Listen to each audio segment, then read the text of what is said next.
बरसात की रात थी। बादलों की गरज, तेज हवाओं की सरसराहट और कभी कभार आसमान को चीरता हुआ बिजली का उजाला। माहौल में एक अजीब सी बेचैनी थी। राजनपुर गांव के चौराहे पर कुछ लोग अलाव के पास बैठे थे। वहां के बुजुर्ग राम स्वरूप बाबा गांव के एक नए मेहमान अजय को समझा रहे थे। बेटा, रात में पुराना पीपल वाला रास्ता कभी मत लेना, चाहे तुम्हें कितनी भी जल्दी क्यों ना हो।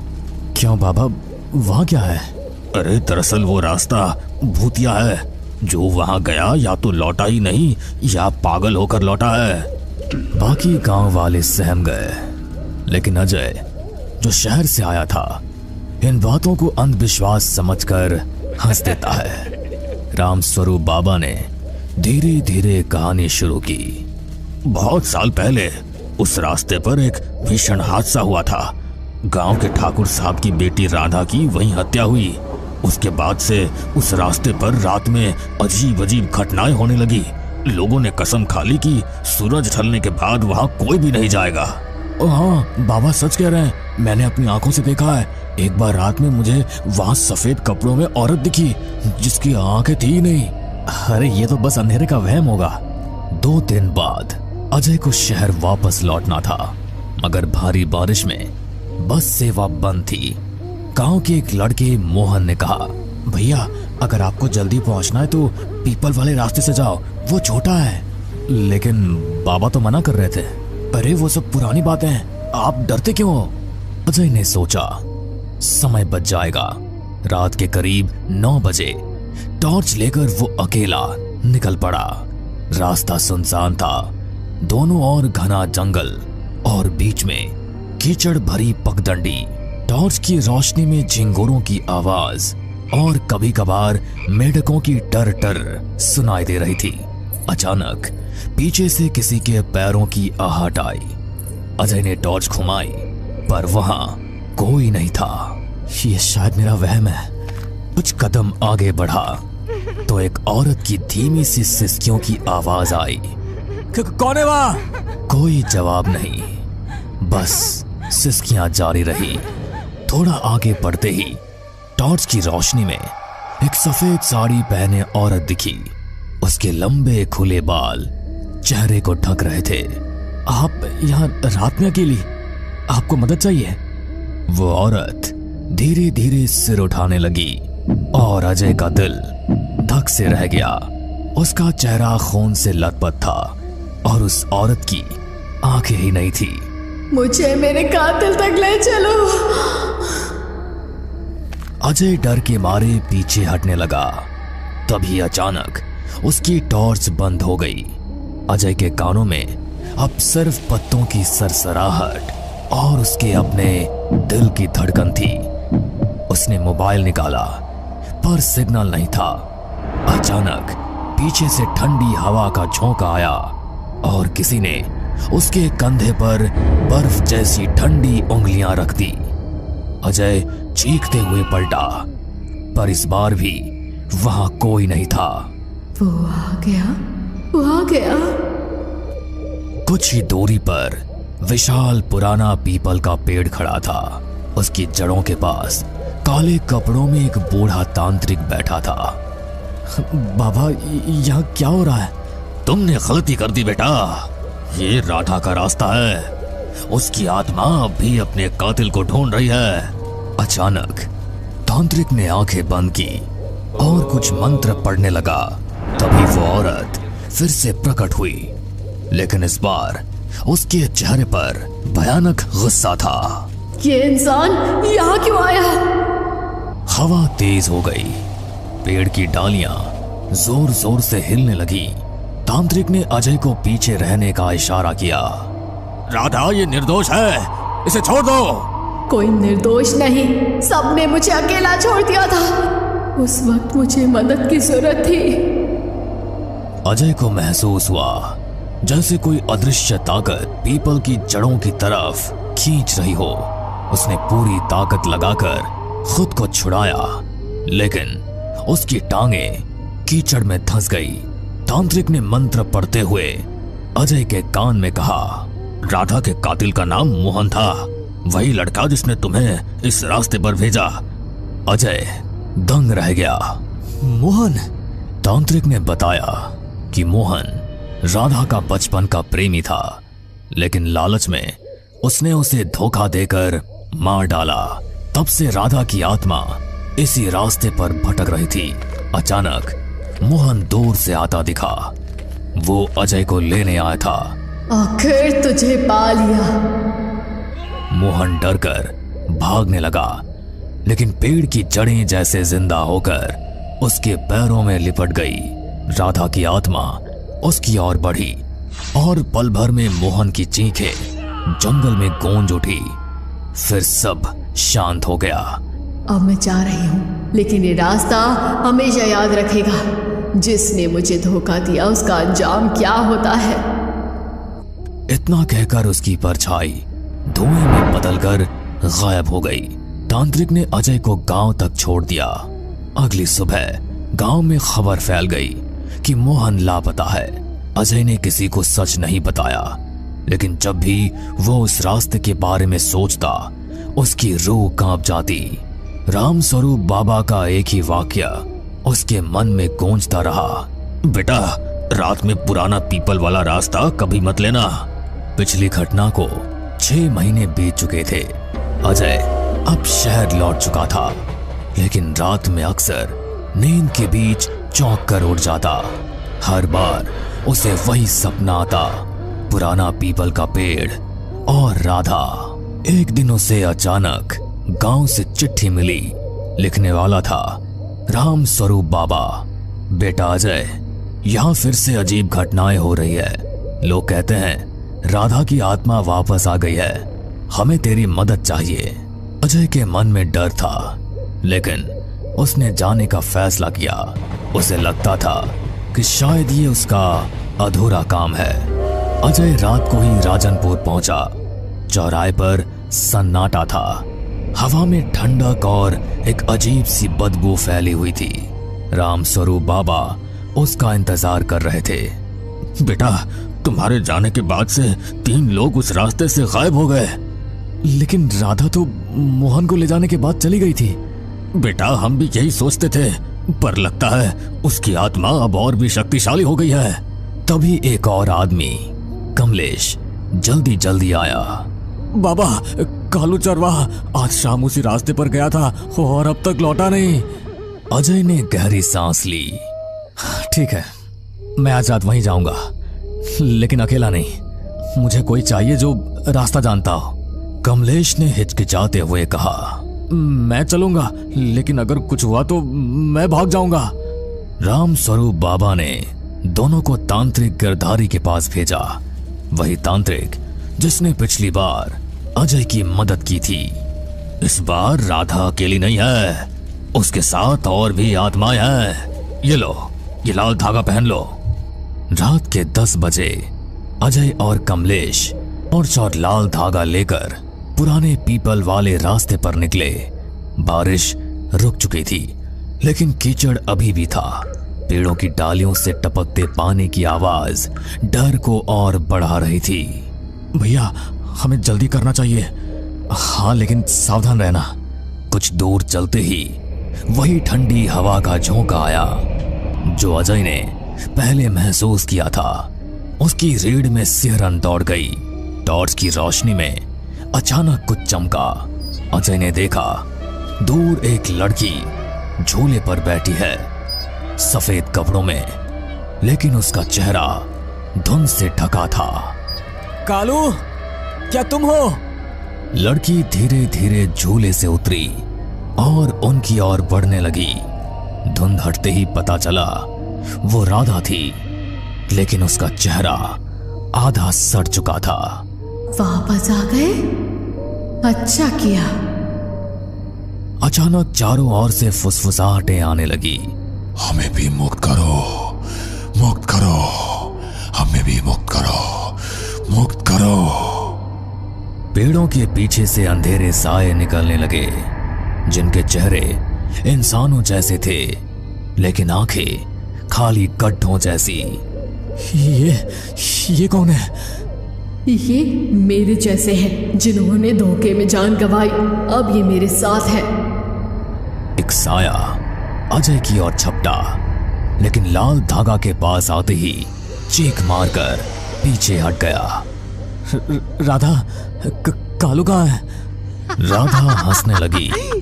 उसकी हंसी पेड़ों के बीच गूंज रही थी। वो यही है मेरे साथ।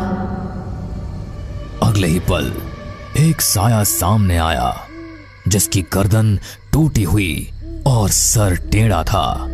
अजय समझ गया ये कालू की आत्मा थी। तभी पीछे से मंत्रोच्चार की आवाज आई। गिरधारी तांत्रिक हाथ में त्रिशूल और दीपक लेकर वहां पहुंचे। राधा, तू फिर से निर्दोषों का खून बहा रही है। निर्दोष? सब पापी है। जिसने मेरी चीखें नहीं सुनी वो सब मरने लायक है। तांत्रिक ने जमीन पर गोला बनाकर अजय और कमलेश को अंदर खींच लिया। जब तक ये गोला है, ये आत्माएं अंदर नहीं आ सकती। राधा और बाकी आत्माएं गोले के चारों ओर घूमने लगी। उनकी आवाजें कान फाड़ देने वाली थी। गिरधारी ने त्रिशूल उठाकर जोर से मंत्र पढ़ा। तभी बिजली चमकी और पीपल का पेड़ जोर से हिलने लगा। अगर मैं नहीं तो कोई नहीं बचेगा। वो हवा में उड़कर सीधा गिरधारी पर झपटी। लाल धागा अचानक जलने लगा और एक तेज प्रकाश फैला। बाकी आत्माएं चीखते हुए पीछे हट गई। जब प्रकाश खत्म हुआ, राधा और बाकी आत्माएं गायब थी, लेकिन पीपल के पेड़ के तने पर एक गहरा काला निशान बन चुका था, जो धुएं की तरह हिल रहा था, जैसे अंदर कुछ अब भी जीवित हो। दिसंबर की हाट कपाती ठंड थी। अपने गांव जाने के लिए आरुष बस में बैठ चुका था। शायद मौसम का ही असर था कि ड्राइवर कंडक्टर के अलावा बस के अंदर सिर्फ 4 लोग ही यात्रा कर रहे थे। बाहर हर तरफ कोहरा ही कोहरा दिखाई पड़ रहा था। यहाँ पर बस 15 मिनट रुकेगी। जिसको फ्रेश होना है हो लो, फिर अगला स्टॉप मऊ होगा। ड्राइवर की बात सुनकर बस में बैठी बाकी सवारियों के साथ आरुष भी उस छोटे से ढाबे पर नीचे उतर गया। यह एक छोटा सा सुनसान ढाबा था, जिसके दोनों तरफ सिर्फ जंगल ही जंगल दिखाई दे रहा था। आरुष एक कप चाय पीने की इच्छा से ढाबे के अंदर पहुंच गया था। बस में बैठी बाकी की 3 सवारियां भी वॉशरूम की तरफ बढ़ गई थी। भाई, एक कप मसाला चाय देना। चाय तो है, लेकिन मसाला चाय अभी नहीं है। तो इसमें क्या दिक्कत है? फटाफट बना दो। अरे बाबूजी, आप रेस्टोरेंट में नहीं खड़े हैं। ये जंगल वाला ढाबा है और आप जिस बस में आए हैं वो पूरे 7 मिनट में यहाँ से निकलने वाली है। अरे यार, तुम तो नाराज होने लग गए। अच्छा ठीक है, तुम चाय तो दो। बस में कुल 4 सवारी है, उन्हें भी छोड़ जाएंगे क्या? दुकानदार से चाय का कूलर लेकर वह एक टेबल पर बैठकर चाय पीने लगा। कुछ मिनटों में उसने अपनी चाय खत्म की और ढाबे के बाहर आया तो देखा बस निकल गई है। धूल उड़ाती बस को जाते देख आरुष भी उसके पीछे दौड़ लगा देता है, लेकिन ड्राइवर बस नहीं रोकता। कुछ देर तक बस के पीछे दौड़ने के बाद आरुष वापस ढाबे की ओर मुड़ जाता है। ढाबे के पास आकर वह देखता है कि ढाबे का मालिक ताला लगाकर जा रहा है। अरे भाई, अभी तो बस 5 बजे हैं। अभी से ढाबे में ताला लगाकर कहाँ जा रहे हो? अरे तुम अभी तक यही हो? लगता है तुम्हारी बस छूट गई। अब तो तुम्हारा भगवान ही भला करे। कैसी अजीब सी बात कर रहे हो? आखिर मतलब क्या है तुम्हारा? अरे सर, मैंने आपको बताया ना, ये ढाबा जंगल के बीचों बीच बना हुआ है। अब सुबह होने तक यहाँ से कोई बस नहीं गुजरने वाली है। ये जगह जैसी दिखती है वैसी है नहीं। आप बस इतना समझ लो, दिन ढलने के बाद यहाँ कोई नहीं ठहरता, इसीलिए आपका ड्राइवर भी यहाँ से बस भगा ले गया। अरे भाई, ऐसा क्या है यहाँ जो दिन ढलने के बाद यहाँ से कोई नहीं गुजरता? और उसकी बात का जवाब दिए बगैर ढाबे वाला अपने ढाबे में ताला लगाकर घड़ी की ओर देखते हुए तेजी से वहाँ से निकल जाता है। बड़ा ही अजीब आदमी था। शाम के 5 बजे ही ढाबा बंद करके भाग गया। ऊपर से पता नहीं बिन सर पैर की बातें कर रहा था। गांव के लोग अफवाह फैलाने में एक नंबर होते हैं, ये तो मानना पड़ेगा। आरुष अपना मोबाइल निकालकर अपनी लोकेशन को चेक करता है तो उसे पता चलता है कि हाईवे से लगते हुए आगे ही एक छोटा सा गांव है। यहाँ तो दोनों तरफ जंगल ही जंगल दिखाई दे रहा है। अगर ढाबे वाले की बात सच थी तो इसका मतलब है अब रात में इस रूट से कोई भी बस नहीं गुजरने वाली है। रात में इस जंगल की रोड पर रुकना सेफ नहीं होगा। ऐसा करता हूँ, गांव में जाकर मदद मांगने की कोशिश करता हूँ। हो सकता है वहाँ मुझे रुकने के लिए कोई जगह मिल जाए। आरुष जंगल वाले रास्ते पर तेज कदमों से चला जा रहा था। शाम के 5:30 बज चुके थे। सर्दियों के दिन होने के कारण दिन ढल चुका था और चारों ओर अंधेरे ने अपना कब्जा जमा लिया था। अंधेरे से रह रहकर आती जंगली जानवरों की रोने की भयानक आवाज उसके दिल को दहला रही थी। अरे यार, लगता है इस जंगल में जंगली जानवर भी हैं, तभी इतना भयानक आवाज सुनाई दे रही है। शायद इसी वजह से अंधेरा होने के बाद यहाँ से कोई बस नहीं गुजरती होगी। आरुष मन ही मन अटकलें लगाता आगे बढ़ रहा था कि तभी उसे सड़क के दूसरे छोर पर एक गांव दिखाई पड़ने लगता है। कैसा गांव है ये? बिल्कुल अंधेरे में डूबा हुआ है। ऐसा लगता है पूरे गांव में बिजली ही नहीं है। गांव की सीमा से लगभग 150 मीटर पहले पीपल के पेड़ों का झुंड दिखाई दे रहा था। जैसे ही आरुष उस झुंड के पास पहुंचा, उसे कुछ अजीबोगरीब आवाजें सुनाई देने लगी। ऐसा लग रहा था जैसे कोई रो रहा हो। अपना वहम दूर करने के लिए जैसे ही वह पीछे मुड़कर देखता है तो उसे आसपास कुछ भी नजर नहीं आता था। लेकिन जैसे ही वह आगे बढ़ने को होता है, उसे फिर से एक आहट और चीखों की आवाज सुनाई पड़ने लगती है। ये क्या हो रहा है मेरे साथ? बार बार ऐसा लग रहा है जैसे कोई शक्ति है जो मुझे इस गांव में घुसने नहीं देना चाहती। हाईवे पे घूमते छलावों की कहानी तो मैंने भी सुन रखी है। कहीं इस पेड़ पर कोई छलावा तो नहीं है? आसपास का सन्नाटा और अंधेरा देखकर अब आरुष को भी डर लगने लगा था। उसने कुछ ही कदम बढ़ाए थे कि तभी उसे पेड़ों के पीछे से झांकते किसी शख्स का आधा शरीर दिखाई दे जाता है। कौन हो तुम? कौन हो? तुम ही इतनी देर से आवाजें निकालकर मुझे डरा रहे हो ना? आरुष की बात सुनकर वह आदमी पेड़ के पीछे से बाहर आ जाता है। वह कोई तकरीबन 20-25 बरस का आदमी था, जिसके लंबे लंबे घुंघराले बाल थे, जिससे उसका आधा चेहरा ढका हुआ दिखाई दे रहा था। क्या तुम्हें कोई आवाज सुनाई दी? ज्यादा बनो मत, मेरे नजदीक मत आना। देखो, मैं अभी पुलिस का नंबर मिला दूंगा, दूर हटो। अरे मैं कोई चोर हूँ क्या जो तुम पुलिस को नंबर मिलाओगे? डरो मत, मैं भी डर के कारण ही यहाँ छुपा हुआ था। डर? आखिर किसका डर? देखो, मैं पास के गांव में रहता हूँ। आज मेरी भैंस चरते चरते न जाने कहाँ निकल गई। उसे खोजते खोजते दिन ढल गया और मैं इस मनहूस गांव के पास आकर अटक गया। अरे अटक गया से क्या मतलब है? जंगल में ऐसे पेड़ के पीछे छुपने से कुछ नहीं होगा। या तो सुबह तक तुम ठंड से अकड़ जाओगे या कोई लुटेरा तुम्हें मार कर फेंक जाएगा। चलो अंदर गांव में चलकर मदद मांगते हैं। अरे तुम्हारा दिमाग खराब है क्या? मैं इस गांव के आसपास भी नहीं जाने वाला और तुम्हें भी यही कहूंगा कि चले जाओ यहाँ से। ये आदमी क्यों नहीं चाहता है कि मैं गांव में जाकर मदद मांगूं? मुझे तो ये आदमी कुछ ठीक नहीं लग रहा। कहीं ये सच में कोई लुटेरा हुआ तो? ये भी हो सकता है कि ये कोई भूत प्रेत हो। ऐसे अचानक से पेड़ के पीछे प्रकट हो गया, मुझे इससे दूर ही रहना चाहिए।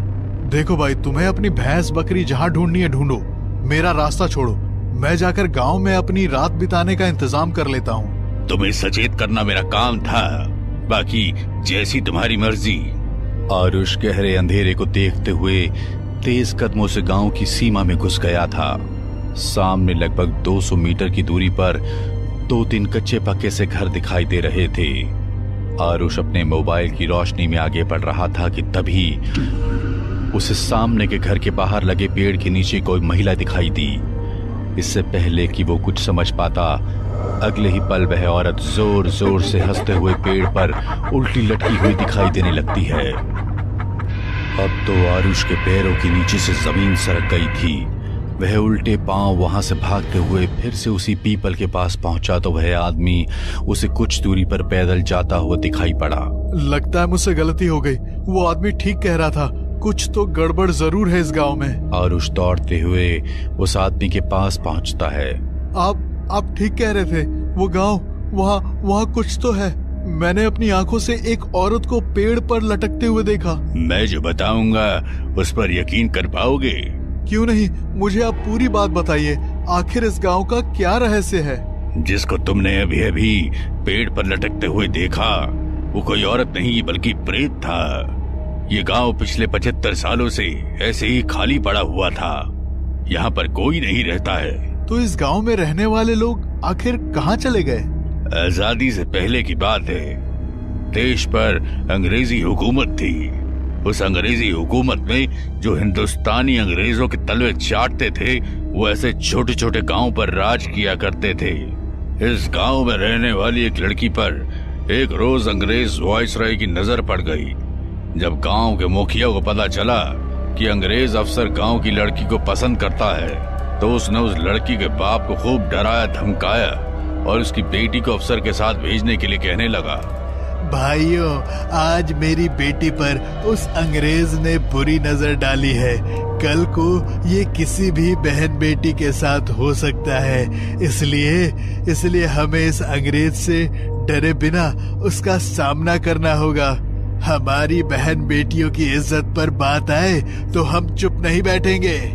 हाँ, तुम बिल्कुल ठीक कह रहे हो। हम सब तुम्हारे साथ हैं। हम चुप नहीं बैठेंगे चुप। अगले ही दिन लड़की का पिता पास के गांव में जाकर अपनी बेटी का रिश्ता पक्का कर देता है और दूल्हा बारात लेकर गांव में पहुंच जाता है। हर तरफ खुशी का माहौल था। गांव के सारे लोग शादी में शरीक होने के लिए मंडप में जमा थे। दूल्हा घोड़ी पर बैठा हुआ था कि उसी क्षण मुखिया को यह खबर लग गई कि रूपा की शादी हो रही है। इन लोगों को इतनी हिम्मत हो गई है, मेरे समझाने पर भी ये रूपा की शादी करवा रहे हैं। इससे पहले कि वो गोरा मेरी खाल खींचे, मुझे इन्हें सबक सिखाना होगा। मुखिया अंग्रेज सैनिकों के साथ आधी रात को गांव में घुसा और रूपा के घर पर पेट्रोल को छिड़ककर चारों ओर से आग लगा दी। पूरा का पूरा गांव एक ही दिन में उस आग में खत्म हो गया। लेकिन मरने के बाद भी उन लोगों की आत्मा को शांति नहीं मिली और तब से लेकर आज तक वो लोग इस गांव में ही भटक रहे हैं। मुखिया और उसके सभी आदमियों को मारकर उन्होंने अपनी मौत का बदला तो ले लिया, लेकिन उस दिन के बाद ये गांव हमेशा के लिए शापित हो गया। इसलिए अंधेरा होने के बाद गांव की सीमा को पार करने का मतलब अपनी मौत को बुलाना। आज तक जो भी वहां गया कभी लौट कर नहीं आया। इस घटना के 70 साल बीतने के बाद भी उस गांव में जाने की कोई हिम्मत नहीं दिखाता। मेरी जान बचाने के लिए आपका बहुत धन्यवाद भाई, लेकिन अब हम रात कहाँ गुजारेंगे? आओ, मैं एक जगह बताता हूँ। वह आदमी आरुष को लेकर एक पुराने से घर में चला गया। ये जगह थोड़ी पुरानी है, लेकिन यहाँ कोई खतरा नहीं है। तुम सुबह तक यहाँ रुक सकते हो। गांव की खौफनाक कहानी सुनकर आरुष का रोया रोया डर से कांप रहा था, क्योंकि वो उस गांव की सीमा में पैर रखकर लौट आया था। अरे भाई, आपका नाम नहीं बताया आपने? किशन कुमार। आरुष को उस पुराने से मकान में छोड़कर किशन वहां से बाहर निकल गया। आरुष ने किसी तरह वो रात बिताई। सुबह बस के हॉर्न की आवाज से उसकी नींद खुल गई। लगता है सुबह हो गई। सुबह का उजाला उस टूटे फूटे पुराने कमरे को रोशन किए हुए था। कमरे में चारों ओर नजर दौड़ाते हुए अचानक आरुष की नजर शादी के कार्ड पर जाकर थम गई, जो सामने रखी कुछ किताबों के पास बिखरे थे। किसी की शादी का कार्ड लगता है। रूपा संग किशन, 22 दिसंबर 1946। आरुष का चेहरा डर से सफेद पड़ गया था। जिसके साथ आरुष ने रात बिताई थी वो कोई और नहीं, रूपा का दूल्हा किशन था। बाकी गांव वालों के साथ साथ वो भी आज तक भटक रहा था, लेकिन शायद उसके भटकने का मकसद अलग था। हमें पूरा यकीन है दोस्तों कि आप लोगों को ये कहानी जरूर पसंद आई होगी। अगर आपके साथ भी कुछ ऐसे अनकहे किस्से हो चुके हैं तो प्लीज हमारे साथ शेयर करें। हम जरूर अपने चैनल पर उनको दिखाएंगे। हमारी ईमेल आईडी नीचे डिस्क्रिप्शन बॉक्स में दी गई है, तो प्लीज हमारे वीडियो और चैनल को शेयर एंड सब्सक्राइब करें और बने रहे हमारे साथ ऐसे ही अनकहे किस्से और कहानियां सुनने के लिए।